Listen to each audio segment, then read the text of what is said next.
Welcome to the Human Experience Podcast, the only podcast designed to fuse your left and right brain hemispheres and feed it the most entertaining and mentally engaging topics on the planet. As we approach our ascent, please make sure your frontal, temporal and occipital lobes are in their full upright position. As you take your seat of consciousness, relax your senses and allow us to take you on a journey. We are the Intimate Strangers. Thank you for listening.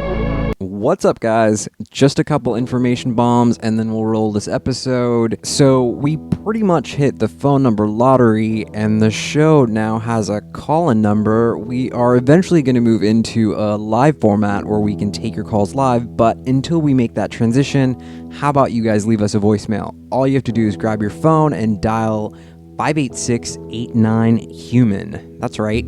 We have a vanity number. That's 586-894-8626. So yeah, please leave us a voicemail to tell us what you think of the show. The first person to do that, we will put on the air. So this is such a great episode with Taylor Marie. Such good energy throughout the conversation. I think you guys will really enjoy this. Thank you so much for listening. Give us a call. We have a vanity number, 586-89-HUMAN. Thanks, guys.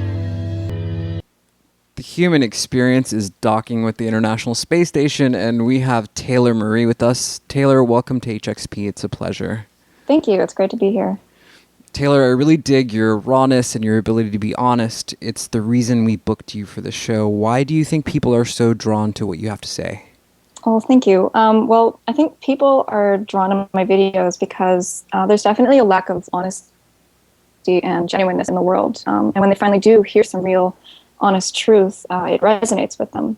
Like we're surrounded by lies all the time coming from the media, government, fake articles on the internet, and fear of rejection or judgment, or even fear of offending others unintentionally. I hope that people will be inspired by my videos to be more genuine and authentic in their own lives, which in turn will inspire others to do the same and hopefully make the world a better place.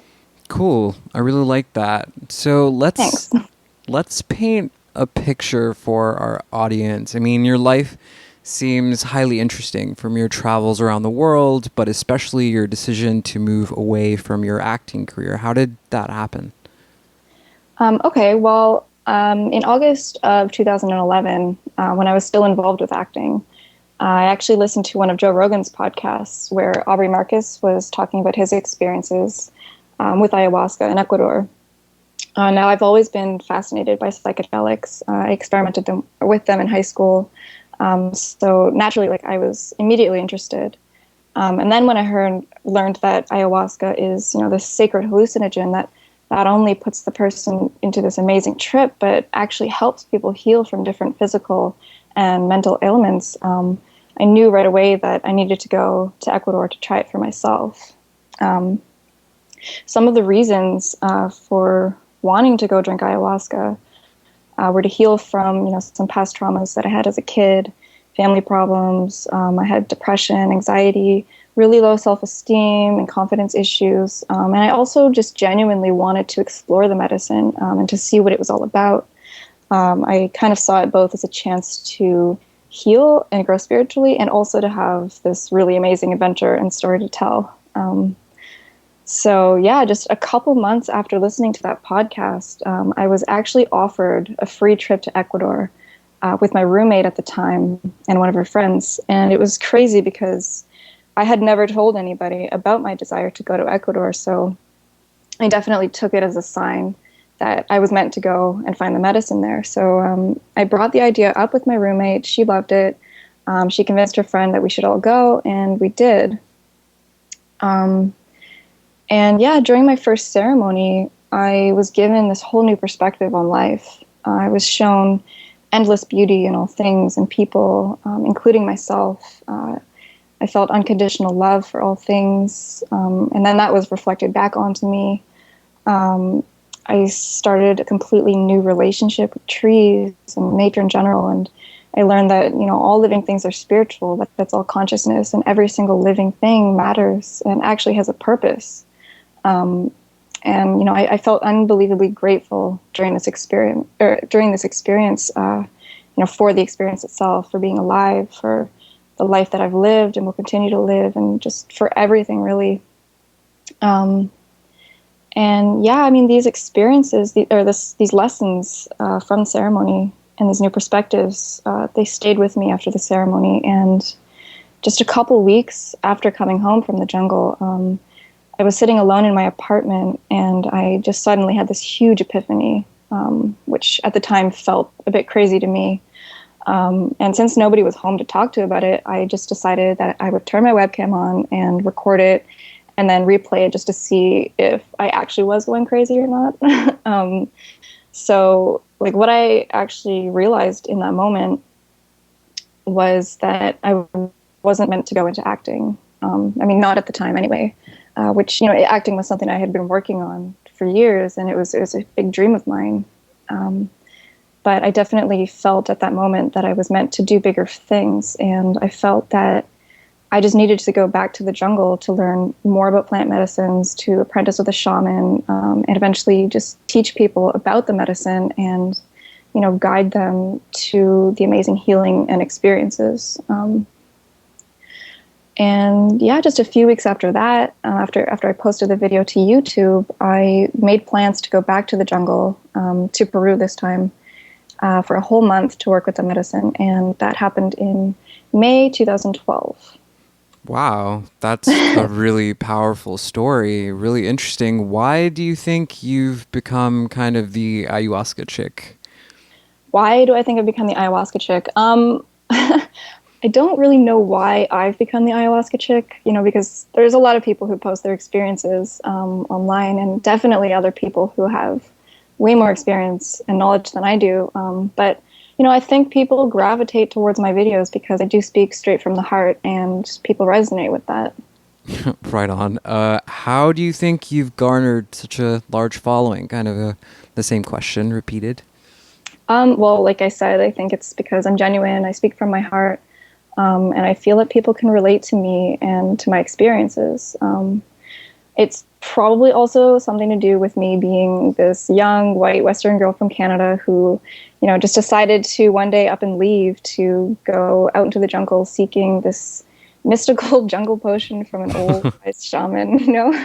Yeah. I guess to a lot of people it was a pretty brave thing to do. And, you know, then there's the fact that not a lot of people are comfortable publicly speaking about their psychedelic experiences, since it's so taboo. So I think that also draws people in as well. Yeah, that's really profound. Do you usually set intentions before a ceremony? Sometimes I do, sometimes I don't. I mean, in the beginning I did because I had a lot of specific things from my past that I wanted to work on. But there were times when I would set an intention and my experience would go in a totally different direction anyway. And, you know, other times I'd just ask the medicine to give me what it thought that I needed to learn or experience at that time. Yeah, it's interesting how the medicine works that way. Mm-hmm. So what is it like to work with a shaman? It's definitely a unique experience. I wouldn't have wanted to drink ayahuasca for my first time without one. I'm not even sure that I would be comfortable drinking without one, like ever. You know, shamans bring like generations of passed down knowledge to the ceremony and to the medicine itself. They have years of experience working with plant medicines, usually from like a really young age, and you know they learn to master the craft. They know the spirits, they know that other world, they know how to navigate it. And then they also know how to heal, and they work with the spirits and the plant doctors in ceremony to heal the patients. Like a lot of people say that they don't believe a shaman is necessary and that they can just make the brew at home and navigate through it themselves. And, you know, while it may be true that you still will get effects from the medicine by making it yourself, you're going to be missing out on the guidance and the healing and the knowledge and the protection from the shaman. Yeah, very true. I do not suggest that anyone takes and brews ayahuasca and does it by themselves. You will lose your shit.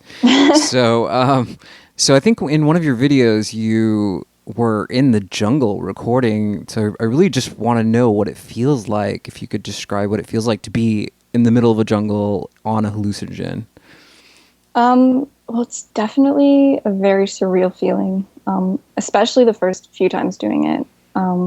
it can be pretty frightening as well. Like it's very dark. There's so many strange noises that you've never heard before from, all kinds of insects and animals. There's bugs everywhere. I heard about UFO sightings where I was, and I was totally paranoid about being abducted during ceremony. So that kind of threw me off a bit. But yeah, like it's madness, but it's also such a beautiful experience. To be surrounded by so much nature is just absolutely so nurturing. And when you look at the jungle through the eyes of ayahuasca, you really do see how much it is full of life and consciousness, and you definitely feel that you kind of merge and become one with it. Yeah, I think I'm more afraid of being abducted by humans than I am of aliens. Yeah, yeah, maybe. So, would you be comfortable with discussing one of your more difficult / challenging experiences with us? Okay, I can tell you about this one ceremony where after I drank the medicine and it kicked in, I was basically forced to experience pure terror. Like there was nothing frightening about the ceremony or the visions that I was seeing. Like what I was seeing was like this small group of spirits that were sitting in front of me, but they weren't frightening. Like they weren't doing anything. It was kind of just like they were watching me, maybe waiting for me to stop being so scared. But for some reason, all I could feel was terror, and it was nothing like I've ever felt before. If I had to give like an example of something that would produce that same amount of terror, I would say that it would be like being abducted by malevolent aliens, taken onto their spacecraft, and having them do experiments and surgeries on you while being fully conscious, and then watching them do the same things to your family while being completely helpless and knowing that you're stuck there for like all of eternity. So yeah, I mean that feeling, it was absolutely unbearable. And there were times when I thought that I was going to seriously crack and just lose my mind forever. I was crying, I was screaming, I was shaking, I was hiding under my blanket. And it pretty much lasted the whole ceremony. Yeah, it was horrible. But, luckily once that passed, I was laying down and I had this vision of my higher self who came to deliver me a message. It was such an amazing vision. I'd never seen myself like this before. I looked very angelic, a little bit older than I am now, with long blonde hair, this flowing blue dress. And I had these gorgeous silver and white wispy wings behind me that looked like they were made of strands of light. It was really, really beautiful. My higher self communicated to me telepathically and told me that there was no difference between her and I, that I am the strong, beautiful, confident woman that I was seeing in the vision, and that I should never feel anything less than that. I was also told that no matter what situation I may find myself in, no matter how difficult or how powerless I feel, my higher self always has my back, and I'm never alone. And that I will always have the power to get through anything. There was a bit of a mixture of the terror, and then it kind of healed you after that. Then it sort of put me through that terror just to show me that I was okay, I was fine. My higher self was there with me all the time, and it doesn't matter. I feel like that terror that I felt was probably the highest form of terror I could feel. So now that I've gotten through that, I can basically get through anything. Yeah, exactly. So what's your advice for anyone looking to journey into the Amazon and try ayahuasca? Well, my advice is to definitely make sure to do your research, find the right center and the right shaman for you. Seek out people who've been to the centers that you're thinking about going to. Ask them, if they're comfortable sharing their experiences with you. If you don't feel good about a certain place or shaman, even if the reviews are amazing, it's probably not meant for you. Just find what resonates with you. And another piece of advice, which you hear from everybody anyway, because it's so true, is to not have too many expectations going into the experience. I feel like if you go in with really strong expectations about how it should be, you're going to block yourself off from having a true experience because, you'll be waiting for one thing and completely missing out on what's actually trying to come through. Right. And what's your take on the dieta? Okay, well, I know in the past I said that the diet doesn't matter, but I would like to correct that right now by saying that it most certainly does matter. The diet prepares your body and your mind to become one with the medicine. It's not only about not eating certain foods in order for the medicine to work properly, but it's also about the self-discipline of sticking to the diet and for the respect that you have for the plants and for the process as well. Okay. There's a lot of information that you kind of download during an ayahuasca experience. How do you personally integrate that? How do you integrate the information that you receive through what you experience through ayahuasca? Well, a big part of it is, just remembering what those lessons are and holding on to them the best you can, and then actually practicing them in your daily life. It can be really tough, though, especially when you go back home to, the real world. Like in my personal experience, it was hard to bring the new Taylor home because, the people I knew here have these expectations of who I am and how I should act. So I definitely caught myself falling back into old patterns and habits and acting the way that I used to around people instead of being my newly found true self. But when I did show my newfound true self to people, I definitely lost a few friends because, there was no connection anymore. We couldn't really relate to the same things. So it was hard, but, it's okay because people change and, friends come and go. And luckily, my truest friends are still by my side, and that's all that matters. I guess, it's also important to have people to talk to after you've experienced medicine, people who know the medicine, or if you can't find anybody who's actually experienced the medicine, try to find people who understand maybe psychedelics or spirituality, or even if you join a Facebook group for ayahuasca drinkers, just find people who you can talk to kind of you can keep each other motivated to keep those lessons alive that you've learned from your experiences. And another thing, it's also really important to allow yourself to be with yourself and to do the inner work that's needed. Meditate, read, write. I'll be honest and say that I could have done a much better job integrating some of the lessons that I learned, and allowing myself to process everything. A big problem for me personally, which I didn't even realize until literally a few days ago, is that I was putting way too much of myself online during the most crucial times where I should have been focusing inwards to process everything and just to really get those lessons in there. So I was way too focused, but the internet, my followers, emails, videos, I put so much of my time and effort into, giving my followers advice through emails or, thinking about a new video to put out or keeping up with all my social media sites. And I forgot to do that important inner work. I didn't give myself enough time to myself and fully heal from some deep traumas that actually presented themselves during the last 3 years. So one thing that I'm definitely going to do now is I'm taking a break from the online world for a bit. I'm going to just pull myself out of the public eye for a while and put myself into some talk therapy with people who understand the medicine and spirituality and just get some stuff out. And a lot of people would ask me, why not just go back to the Amazon and work with the medicine some more? But I don't really believe that the medicine alone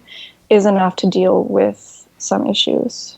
Yeah, I definitely agree. I think it's really important to integrate those experiences, and that's a major realization, is that you're not taking the time to kind of integrate what you're learning. And for me personally, it takes a while. I don't understand what's happening after a session immediately, so it definitely takes time to integrate. And I think your decision to move away from the public eye is a really healthy choice, and I'm glad that you're doing that. We're kind of doing this podcast, and so that's really cool that you are here with us. And so while you are, can we talk about the healing and transformative properties of ayahuasca? How do you think this medicine can help people who aren't necessarily aware of it?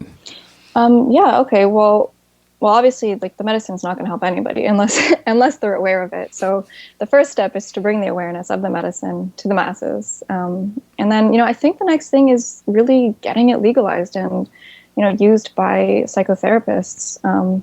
I don't believe that everybody needs to go down to the jungle to experience it with a shaman in a hut with a bunch of strangers. I believe that for this medicine to provide the best results for people who are suffering from deep-seated issues like depression, past traumas, or serious mental health issues, I think it needs to be administered by a trained psychotherapist, in a safe, comfortable setting, where they know the medicine well, they understand spirituality, and perhaps they also work with a true shaman, or perhaps the psychotherapist has actually become a shaman themselves. One example of how ayahuasca can help people is it allows the person to view their life from a higher perspective. It allows them to see or relive traumas from their past in a new way. So not from the perspective of a victim, which is how most people view these things, but rather from the perspective of an observer who understands that everything happens for a reason. And this perspective provides the person with the bigger picture of, why the incident happened, what lessons they were meant to learn from it, and how it can strengthen them as a person rather than being beaten down and, making them feel weak and powerless. And then it goes on to teach the person how to take this perspective into their everyday life so that when difficult life experiences do arise, they can deal with them better and not instantly label themselves as a victim and slip into depression or rage or stress. And even if they do happen to fall into the victim mode and become depressed, they will have a better chance of identifying it quickly and hopefully pulling themselves out of it, just like they did when they were under the influence of the medicine. Yeah, that's so massive. What do you think? What do you say to a person who's stuck in the same way that you were, doing something they don't want and maybe don't have the courage to pursue something else? Well, honestly, I mean, if you really don't like where you are in your life, if you're unhappy in any way, then you got to do something to change it. A lot of people might be scared to take that first step, but once you do, you'll find that the rest is easy. Well, maybe not easy, but I mean, you find it more enjoyable because you're actually taking the steps to doing what you love and to being happy. But I mean, if you're too afraid of change, then you're always just going to be holding yourself back. I think a big thing is to listen to your intuition. I feel that Western society has become so disconnected from their intuitions, which is truly a shame because I feel like that's where all our inner knowing lies. It's our compass, it's our higher self leading us in the right directions. And personally, I mean, I don't believe that our intuitions can lead us astray. So if we can really focus on that and learn to live, from our hearts and from our intuitions, then we will all just lead better lives. So what's your takeaway? I mean, what have you gained from your experiences with ayahuasca? Well, ayahuasca has really opened my eyes to seeing the world as a playground, as a place for humans to make mistakes and to learn and to grow. It's taught me that everything is consciousness, that everything is purpose and meaning. And at the same time, it's also taught me that life actually has no meaning at all. Life is actually what you make it. You give it the meaning. So if you believe that life is about hard work and stressing to make a living, then that's going to be your truth. But if you want to believe that life is a game and we're here to have fun and experience new things, then that's going to be your truth. I don't believe that there is a right or wrong. There's no good or bad. There just is, and that's all. I like that. So what are you up to these days, Taylor? What are you working on? Well, as I said before, I decided to just take myself out of the public eye for a while, focus on myself, process everything that I've gone through during these last crazy and amazing 3 years. I actually just got hired full time, so I'm going to be, working a normal job. I'm looking for an apartment here in Toronto, and I'm just going to lay low, work, focus on myself and my relationship. And and since I won't be traveling again for a while, I plan on becoming a regular at Float Toronto, which is a float center here that just opened up in the summer, because that place is like a serious little getaway in the middle of the city. And I encourage anybody listening, if you're from from Toronto or the GTA, I highly suggest checking them out. Shout out to Float Toronto. Yes. So I noticed that you have some retreats planned. How does that work? Well, currently, I've got 4 retreats planned for March, April, May, and July. Once those are done, I don't think I'll be planning any more, at least not for the time being. However, if somebody comes to me with a group of 4 or more people who are like seriously ready for a retreat, I will help you set one up.